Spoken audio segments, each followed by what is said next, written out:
अंधेरे में छाया, बुढ़ापे में काया और अंतिम समय में माया किसी का साथ नहीं निभाई है। याद रखिएगा कि नीयत अच्छी हो तो नसीब कभी बुरा नहीं होता। देश विदेश में बैठे सभी दर्शकों को मेरा प्यार भरा नमस्कार। उत्सुकता तो बहुत है कि आने वाला वर्ष हमारे जीवन में क्या लेके आने वाला है। इतनी मेहनत करके हम कहां पहुंच रहे हैं और क्या ग्रह हमारी मेहनत को श्रेष्ठ फल देने वाले हैं या हमें और ज्यादा मेहनत करने पर विवश करने वाले हैं। जैसे कि आप जानते हैं, इस चैनल पर सिर्फ सच कहा जाता है, क्योंकि मैं और मेरे पिताजी ये मीठी मीठी बातें करके आपको और आपके भविष्य को गुमराह नहीं कर सकते। ये ना उद्देश्य है और ना ही फितरत है। इस एपिसोड में हम बात कर रहे हैं कर्क राशि की कि आपके लिए वित्तीय स्थिति पर कैसा ये वाला साल यानी कि 2024 रहने वाला है। स्वास्थ्य की बात करें, लव लाइफ की बात करें, कैरियर की बात करें, इन सब पर आगे हम एक एपिसोड अलग से बनाएंगे और चर्चा करेंगे कि कैसा ये वर्ष रहेगा। क्या हमें इस वर्ष आराम प्रदान होगा या मेहनत और ज्यादा बढ़ेगी। इसके लिए बस यही कहूंगा कि इस चैनल को सब्सक्राइब करके बेल आइकन जो है वो दबा दीजिएगा, ताकि जो भी एपिसोड आता है आपको अवश्य ही देखने को मिले। आपको ढूंढना ना पड़े, खोजना ना पड़े। आज एक चर्चा की और अगली चर्चा में आप उपस्थित ही ना हो, ऐसा ना हो। इसके लिए इस एपिसोड को जरूर आप लाइक कीजिए, चैनल जो है उसको सब्सक्राइब करके बेल आइकन दबा दीजिएगा। ठीक है, अब हम बात करते हैं आपके राशि की। अब बात करते हैं कर्क राशि की। 2024 वर्ष कर्क राशि के लिए कैसा रहेगा।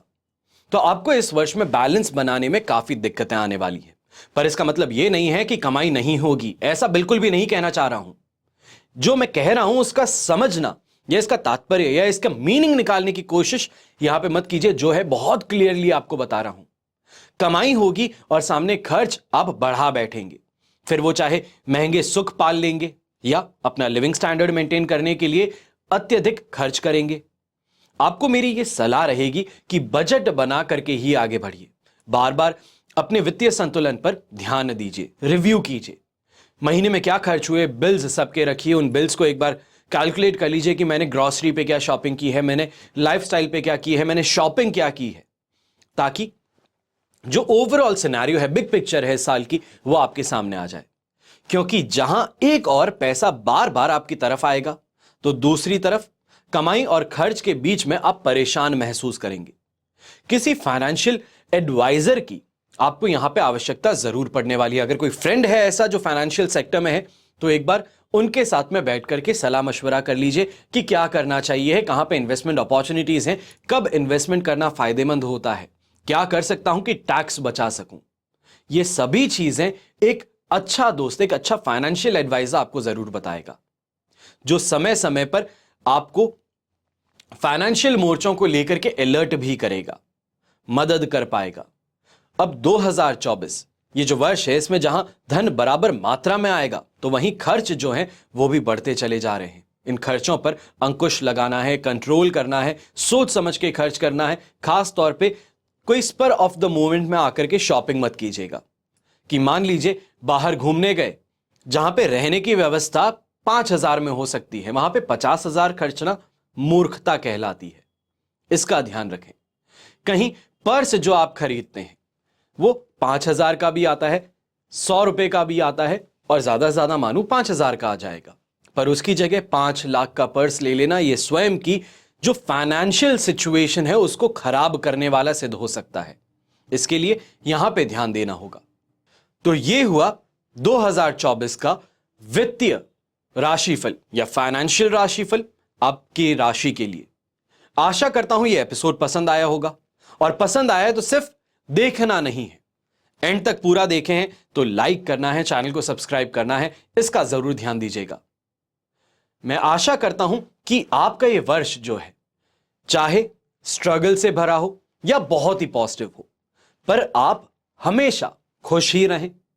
चैलेंजेस हैं उसको एक्सेप्ट करें और उस चुनौती को मानते हुए आगे बढ़कर के उस पर सफलता अवश्य ही पाएं। क्योंकि मैं ये दिल से कह रहा हूं कि किसी के लिए भी बुरा नहीं चाहता। जो ग्रहों की स्थिति है, जो ग्रह बताते हैं, वो कहना सिर्फ और सिर्फ इतना ही मेरा काम है। आपको गाइड करना एस्ट्रोलॉजिकली वो मेरा काम है, वो मेरा कर्तव्य है, वो मेरा धर्म है। उसको मैं पूरी तरीके से निभा रहा हूं और आशा यही करता हूं कि कैसी भी कोई भी स्थिति आपके सामने क्यों ना आए, पर आप अपना स्टैंड यहां पे ना खोएं। आप पूरे साल बहुत ही स्ट्रांगली कोई भी स्ट्रगल है तो उसको पार करें, सक्सेस अवश्य पाएं। और अगर अच्छा साल है तो अच्छे साल में सिर्फ कमाई जो हो रही है उस पर ध्यान मत दीजिए, दूसरों का भला करने पर भी ध्यान दीजिएगा कि अगर आपको ईश्वर ने यह आशीर्वाद दिया है कि यह वर्ष आपके लिए अच्छा है तो गरीबों की सेवा, बड़े बुजुर्गों की सेवा, कहीं ना कहीं अनाथालय में जाकर के सेवा अवश्य ही कीजिएगा। क्योंकि जब अच्छा हो रहा है तो हर किसी के साथ में अच्छा करना यह स्वयं का कर्तव्य बन जाता है। मेरा यह मानना है, अगर आपका भी यही मानना है तो ये करके इस वर्ष को अति शुभ बना सकते हैं। हमेशा की तरह प्रार्थना यही करता हूं कि आपका और हमारा परिवार सदैव ही सुखी रहे, संपन्न रहे और सुरक्षित रहे।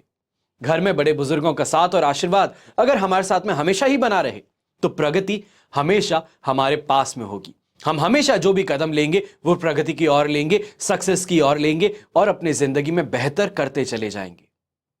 नव वर्ष से एक आप संकल्प ले लीजिए, हर सुबह उठ करके नहा करके भगवान के चरण स्पर्श करूं, उससे पहले अपने माता पिता के, अपने दादा दादी के चरण स्पर्श करके ही अपने दिन की शुरुआत करूं।